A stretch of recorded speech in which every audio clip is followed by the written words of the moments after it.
Retomando a jornada de podcasts aqui do Encontro Nacional Abrinte 2024, nós temos a oportunidade, uma grata oportunidade, vamos conversar com Fabiano Ferreira, ele é CEO da Vero Internet. Fabiano, muito obrigado por você poder dispor desse tempo, a gente contar essa história, afinal esse encontro aqui traz histórias de empresas muito legais, a Vero com certeza está por aí. Vamos compartilhar muitas coisas com as pessoas, obrigado. Obrigado a você, é um prazer estar aqui e um prazer ter recebido esse convite também. Puxa vida. Vamos em frente. A ideia agora é a gente dar um contexto para quem está nos assistindo.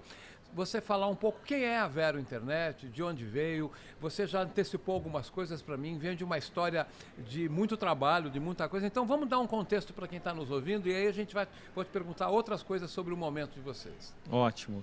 A nossa história se iniciou em janeiro de 2019, em função aí de que um fundo bastante representativo no Brasil, chamado 20 Partners, decidiu investir na consolidação do setor de banda larga brasileiro. Naquela época já haviam mais de 6 mil provedores, aproximadamente, espalhados pelo Brasil, e a consolidação era uma grande oportunidade.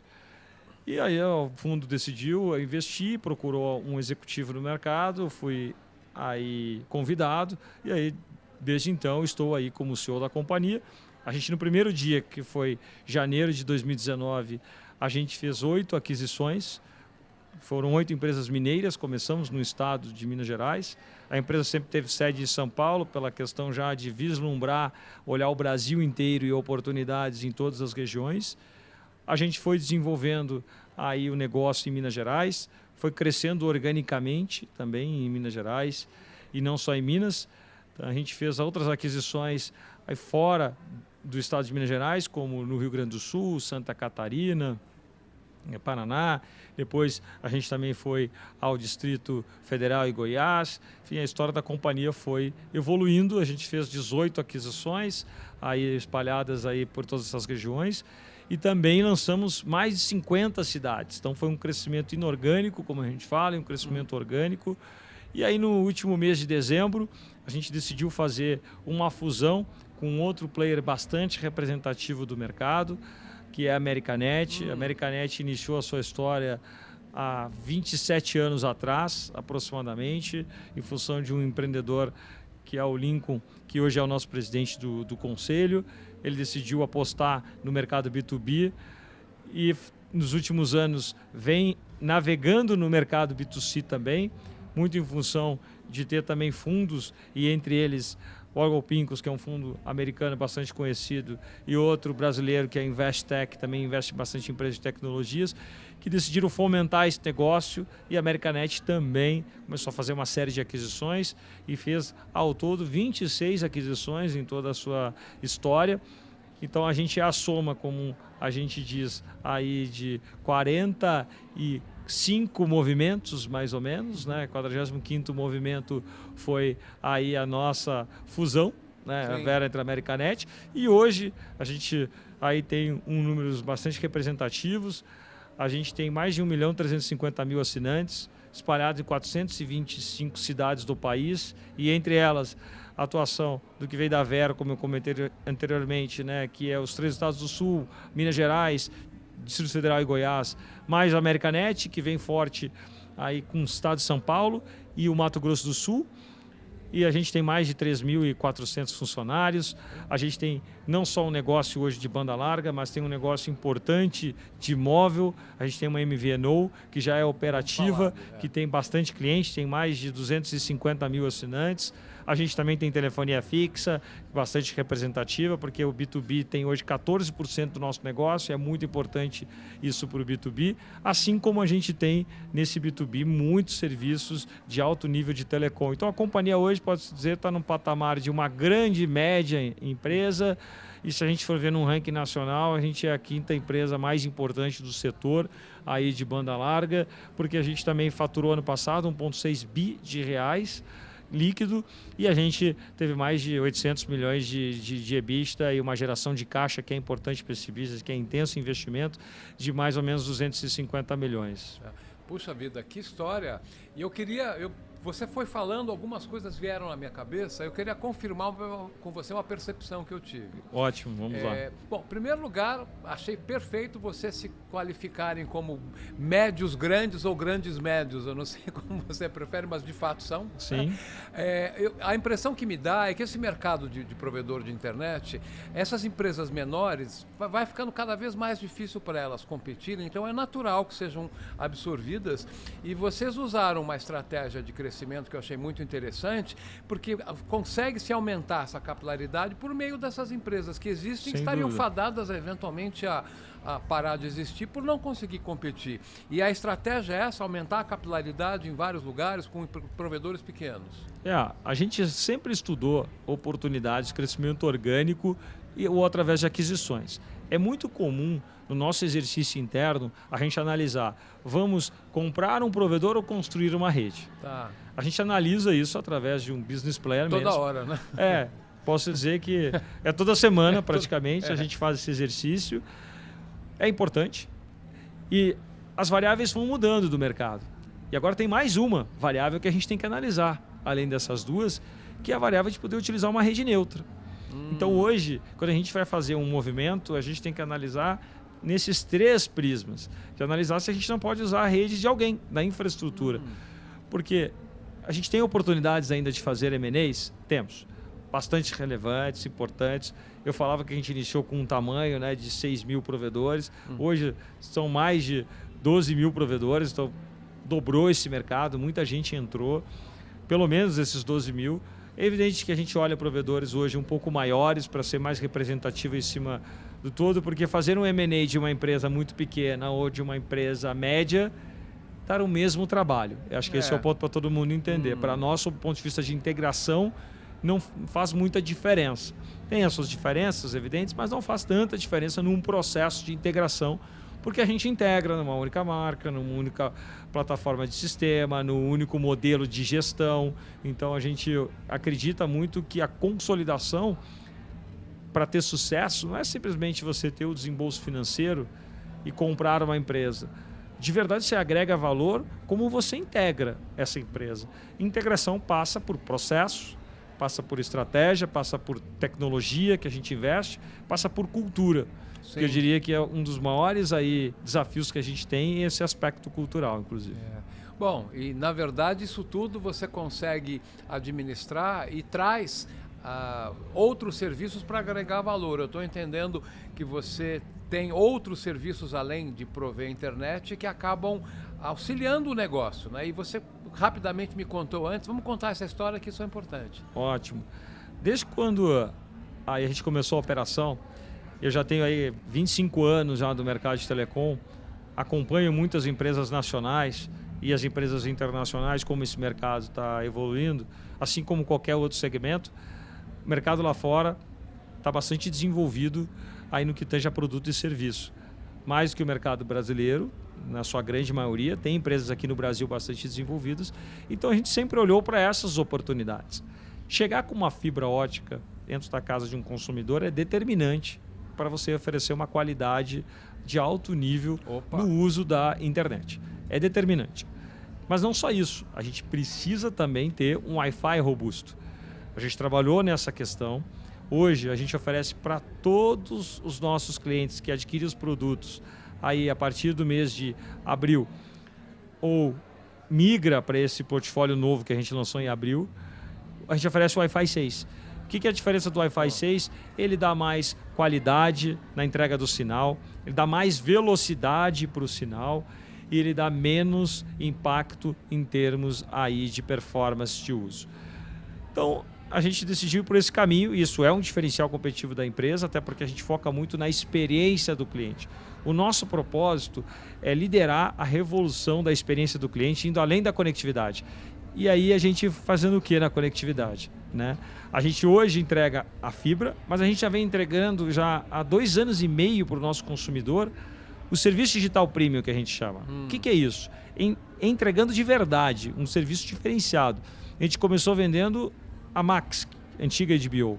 A gente depois passou em seguida, meses depois, vendendo o Globoplay. Tá. A gente passou depois vendendo aí serviços do Telecine, de Premier Futebol Clube, hoje de Paramount. E por último, um lançamento que a gente fez agora em abril foi com o YouTube Premium. A gente é o primeiro player da América Latina a entregar junto com a banda larga um serviço do YouTube. Poxa. YouTube Premium não tem necessidade da propaganda, você consegue abaixar o seu vídeo para ver offline, você tem acesso ao catálogo de música que é fenomenal. Esse é o tipo de parceria para o B2C que a gente tem feito, né, e que a gente vai desenvolver. Tem para o B2B. O B2B é serviço de TI que a gente imagina, né, e que a gente está desenvolvendo parcerias.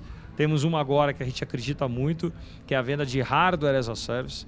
Isso aqui é aluguel, na verdade, de hardware as a service, não é venda.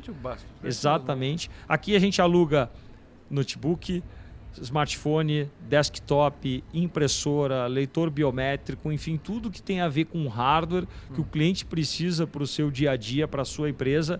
Não faz mais sentido econômico quando ele coloca na conta fazer uma compra, principalmente empresas médias e grandes quando tem um volume, e ele pode alugar isso a preços bastante aí atrativos e pode alugar junto com o nosso serviço de conectividade.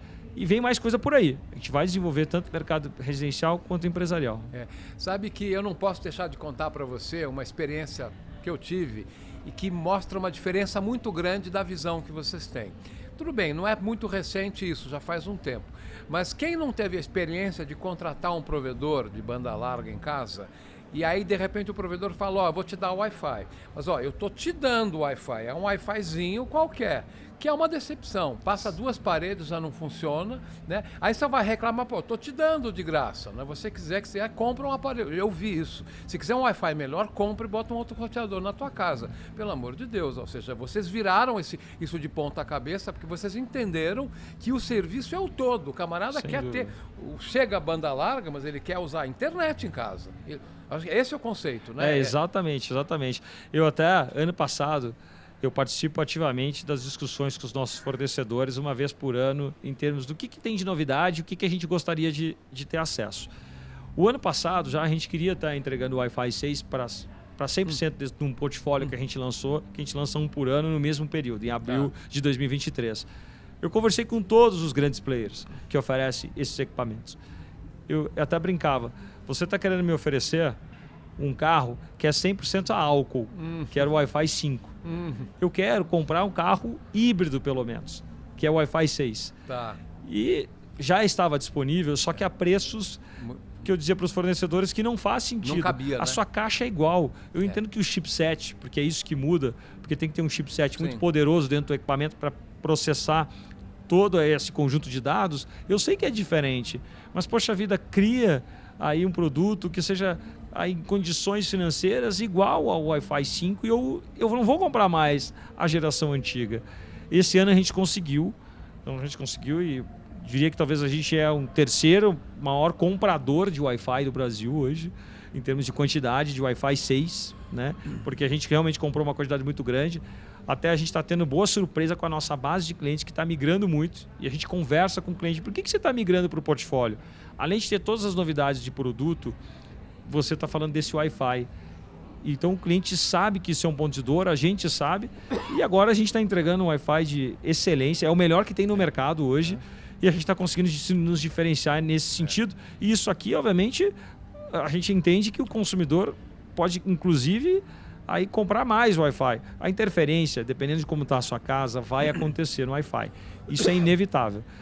Só que a gente também tem o extensor no Wi-Fi 6. Sim, mas já parte de um ponto muito melhor do que se partia no passado. Dependendo da sua casa, como que está a distribuição de cozinha, banheiro, espelhos, só para estar claro para todo mundo, isso dá muita interferência.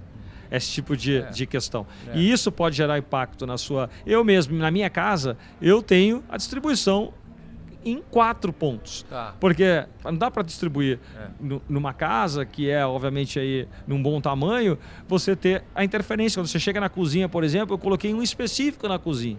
Né? Apesar que você não usa muito por ali, né? Mas Quando você quer, tá disponível. Então, acho que esse ponto é um ponto de dor e a gente conseguiu evoluir junto com os fornecedores. Não, muito legal. O mais importante dessa história toda que você nos contou é a filosofia que está por trás, né? Isso. Exatamente. Que me remete à nossa último ponto. Nosso tempo voou já, mas é o seguinte, você também me contava que vocês estão oferecendo um serviço também agregado de telefonia móvel, né? Exatamente. E que eu achei, de início, eu confesso para você, até aqui nesse evento, quando eu comecei a conversar com os provedores e vi que alguns têm essa oferta, eu achei estranho, mas depois que você me contou, eu falei, puxa, faz muito sentido no contexto geral, né? Então vamos contar um pouco disso.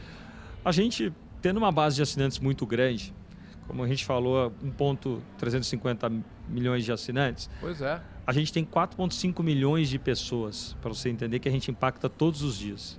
Porque tem mais de uma pessoa na residência e tem mais de 2 pessoas normalmente nas empresas. A gente tem todo tipo de cliente. Então, é um potencial gigante. Eu não posso não olhar para isso. Como a gente fez essa fusão, a gente passou a olhar para essa oportunidade de uma maneira muito diferente. É muito grande a oportunidade que a gente tem. Porque a banda larga eu vendo para o negócio um produto ou vendo para a residência um produto. O móvel, por exemplo, eu posso vender, se são 3 pessoas numa casa, eu posso vender 3 produtos. Sim. Né? Ou 3 planos ali. Né? Ou um plano que tenha 3 aí, chips, como a gente diz. Ou eu, para um negócio pequeno, eu posso vender para 5 e assim por diante. Então, o potencial da empresa mudou. E a gente já tinha na Americanet a operação da móvel. Americanet, aí, em termos de mercado móvel para atender consumidor final, é a maior MVNO do Brasil. E agora a Vero é a maior MVNO do Brasil. A gente entrega para cliente que vai utilizar mesmo. Para você ter uma ideia, em São Paulo, a Americanet focou muito do trabalho. Nós temos 25% dos nossos clientes no estado de São Paulo tem o nosso serviço móvel. Tá, puxa. Que agregou muito valor. A gente consegue aumentar o ticket. O produto de qualidade, a gente consegue ajudar na redução do churn, que é algo super importante para o negócio. A gente tem que trabalhar todos, ainda mais quando você é muito grande, trabalhar na redução do churn. O churn machuca muito a rentabilidade desse business. Um exemplo hoje, 0,1% de churn no nosso negócio são 13 mil assinantes. Caramba. É muito impacto perder 13 mil aí assinantes por mês, se a gente pensar. Então a gente está trabalhando muito forte com isso e o móvel veio para quê? Para agregar valor, para aumentar o ticket, para reduzir o churn. A gente está fazendo um rollout disso para todas as nossas 425 cidades. No futuro, em breve, terão o serviço. É essa a nossa intenção. E aqui a gente vai ampliar esse portfólio. A gente nasce com um portfólio. A gente não tem uma amplitude muito grande de portfólio, de muitos planos, mas a gente vai desenvolver isso, mas é focado na nossa base. A gente não entende nesse momento, na estratégia da companhia, de abrir para disputa no mercado, seja ele pré-pago ou só o cliente entrar com o serviço móvel. A gente vai agregar sim para a nossa base, porque a nossa base tem um poder aquisitivo muito relevante. A gente atua em 67% do PIB nacional, onde a gente está presente é onde é gerado. E o nosso perfil em termos de renda per capita é, para você ter uma ideia, 40% maior que a média brasileira. Então, nós estamos num perfil de centro-oeste, sudeste e sul, que tem realmente um poder aí de compra muito significativo e a gente quer aproveitar, então, o produto da móvel e com tudo que a gente vai desenvolver daqui em diante, sim, a gente pensa em estar olhando cada vez mais aspectos de produto como, por exemplo, seguros que possam ter a ver com esses produtos todos, com o seu serviço, por exemplo, o seu smartphone, ou seguro até da sua própria conta. A gente está olhando para, obviamente, aqui serviços de segurança eletrônica, a gente olha para serviços aí de gerenciamento do seu negócio de frota e assim por diante. Muito provável que no início a gente não tenha isso como um produto da empresa, mas a gente vai ter parceiros de negócio, que é isso que a gente fala, que vão gerar essas oportunidades e explorar isso com a gente. Então a gente tem aí um mar muito aí oportuno de gerar negócio, é isso que a gente vai aproveitar. Puxa vida, Fabiano, é incrível como está sendo rico para mim, que estou aqui conversando com as empresas e ouvi tudo o que você me contou, né, sobre aí a estratégia de vocês, a maneira como vocês estão abordando o mercado, né? Afinal, a gente está no lugar certo, a Brint, Encontro Nacional dos Provedores de Internet. Eu espero que a gente possa ter oportunidade de voltar a conversar, seja aqui no evento da Brint, seja até mesmo no meu canal, falei para você do Papo Fácil. Então, estou à disposição de vocês, espero que a gente possa voltar a falar. Pode ser? Vai ser um prazer, né? Obrigado mais uma vez a você, obrigado à Brint, parabéns aqui pelo evento. Todo ano que a gente vem, a gente se surpreende positivamente, que tem sido um grande evento, geração de oportunidades de negócio entre as empresas. A gente sempre aprende, tecnologia é algo que você tem que estar sempre disposto a aprender e ouvir oportunidades, é isso que acontece no evento, está sendo ótimo. Não, exatamente, super obrigado. Assim nós encerramos mais um podcast da jornada aqui do Encontro Nacional Brint 2024, falando com o Fabiano Ferreira, CEO da Vero Internet. Fabiano, obrigado. Obrigado a você, até uma próxima. Tchau, tchau.